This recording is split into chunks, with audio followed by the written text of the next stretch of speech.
آج ہم یہاں افواج پاکستان کے ساتھ اظہار یکجہتی کے لیے جمع ہیں۔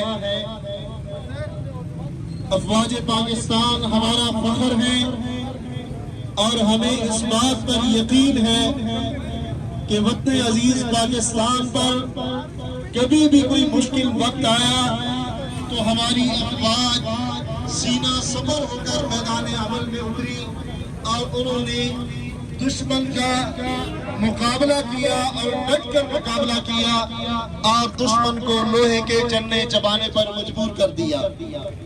آج ہم یہاں ترگنگ کے باسی اپنی افواج کو جہاں سلام عقیدت پیش کرنے کے لیے جمع ہیں، وہاں ہی انہیں اس بات کا یقین دلاتے ہیں کہ آپ کے لیے دعائیں بھی ہو رہی ہیں اور آپ کے لیے ہر ایک مسلمان اور ہر ایک پاکستانی کا دل دھڑک رہا ہے۔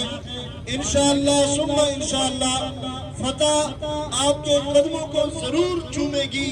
پاکستان پر انشاءاللہ ثم انشاءاللہ پاکستانی قوم اپنی جانیں نچھاور کرنے کے لیے ہر وقت تیار ہے۔ پاکستان